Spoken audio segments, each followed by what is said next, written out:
Kami mau bikin kemah supaya kalian bertiga dengan seluruh kemuliaan ilahi tetap bertahan di atas gunung ini. Ini adalah gunung yang kudus. Biarlah ini menjadi pusat ibadah kami kalau memang kamu adalah pribadi yang ilahi. Dan makhluk-makhluk suci ini bertahan di sana. Tapi enggak, makhluk-makhluk suci ini pergi. Bahkan Kristus naik ke sorga dan dia tidak turun lagi sampai kedatangan yang kedua kali.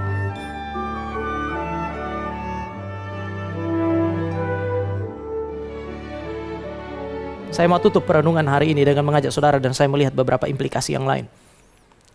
Perjumpaan dengan Kristus yang mulia ini adalah sesuatu yang sangat penting. Inilah yang terjadi pada Paulus. Paulus adalah orang Yahudi. Sulit bagi dia untuk percaya bahwa Yesus Kristus adalah Tuhan. Sulit kan? Kenapa? Karena Yahudi itu monoteistik. Tidak mungkin ada manusia yang diakui sebagai Allah. Ini batu sandungan bagi Yahudi. Waktu dia bilang berita tentang Kristus adalah batu sandungan bagi Yahudi, dia sementara berbicara mengenai dirinya yang lama, Saulus. Sebagai orang yang belajar filsafat Yunani, dia sulit percaya mengenai Kristus yang bangkit dari antara orang mati. Itu sebuah kebodohan. Oleh karena itu maka dia memiliki tekad yang sangat besar untuk membela Allah yang sejati. Pergi ke Damsyik untuk apa? Untuk menangkap orang Kristen, bahkan kalau boleh menganiaya mereka dan membunuh mereka. Tapi kemudian di dalam perjalanan inilah Saulus berubah menjadi Paulus. Mengapa? Karena dia berjumpa dengan Yesus Kristus yang bangkit. Dan kemudian dikatakan cahaya itu menyilaukan matanya. Cahaya itu menyilaukan matanya. Mungkin cahaya kemuliaan yang dilihat oleh Petrus, Yohanes dan Yakobus adalah cahaya yang sama yang sementara dilihat oleh Saulus. Saudara, kalau Bapak Ibu baca di dalam Kisah Para Rasul pasal 9 ayat yang ke-8. Setelah dia melihat cahaya itu, kemudian dia jatuh. Kemudian Alkitab mencatat dia bangkit dari tanah. Bukan kata dia, bahasa Indonesia mungkin pakai kata bangun. Tetapi kalau Bapak Ibu dan saya lihat di dalam bahasa asli itu kata yang dipakai adalah kata bangkit. Bukan hanya mengacu kepada dia berdiri setelah dia jatuh. Tapi bicara mengenai pembaharuan secara spiritual. Dia telah dibangkitkan dari kematiannya secara spiritual. Berjumpa dengan Kristus yang mulia. Membangkitkan dia dari kematian secara spiritual. Setelah berjumpa dengan Kristus yang mulia, dia buta secara lahiriah, namun dia setelah mengalami dicelikkan secara spiritual.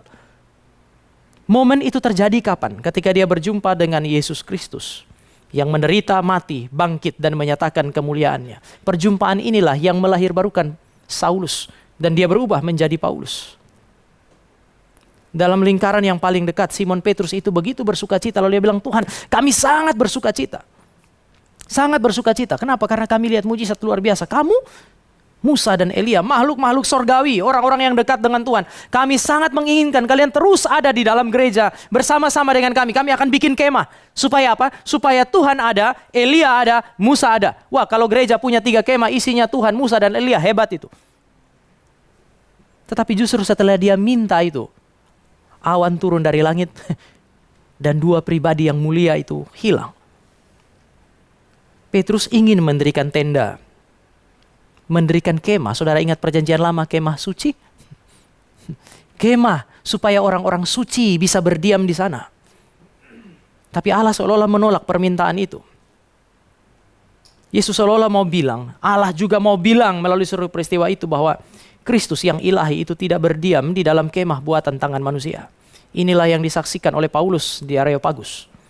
Yesus adalah Allah yang berdiam di dalam baitnya, di dalam jemaat yang dia bangun dengan darahnya. Kemuliaan Kristus itu tidak dipelihara di dalam kemah, tetapi dinyatakan di tengah-tengah jemaat. Petrus adalah pemimpin dari jemaat yang didirikan oleh Kristus, bait Allah yang didirikan oleh Kristus. Petrus adalah pemimpin dari umat yang melaluinya kemuliaan Kristus nampak. Sehingga mungkin Bapak Ibu dan saya saat ini menginginkan punya satu tempat yang ideal untuk beribadah. Saudara dan saya masih belum memilikinya. Tapi Kristus tidak berdiam memang di dalam tempat-tempat yang sedemikian.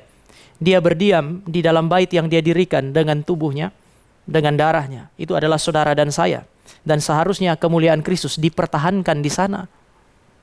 Kami mau bikin kemah supaya kalian bertiga dengan seluruh kemuliaan ilahi tetap bertahan di atas gunung ini. Ini adalah gunung yang kudus. Biarlah ini menjadi pusat ibadah kami kalau memang kamu adalah pribadi yang ilahi. Dan makhluk-makhluk suci ini bertahan di sana. Tapi enggak, makhluk-makhluk suci ini pergi. Bahkan Kristus naik ke sorga dan dia tidak turun lagi sampai kedatangan yang kedua kali. Kenapa? Karena melalui pekerjaan Allah Roh Kudus dia berdiam di tengah-tengah saudara dan saya. Tapi dia tidak hanya berdiam di tengah-tengah saudara dan saya. Dia berdiam supaya kemuliaannya dinyatakan melalui saudara dan saya. Saya percaya bahwa Tuhan hadir di dalam gereja ini. Saya sangat percaya itu. Tuhan hadir di dalam GRI Cikarang.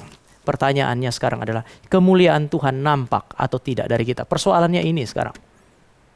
Bahwa Tuhan berkenan untuk hadir. Tuhan membela saudara dan saya. Tuhan menjaga saudara dan saya sampai hari ini. 15 tahun GRI Cikarang ada. Siapa yang bisa mempertahankan gereja ini?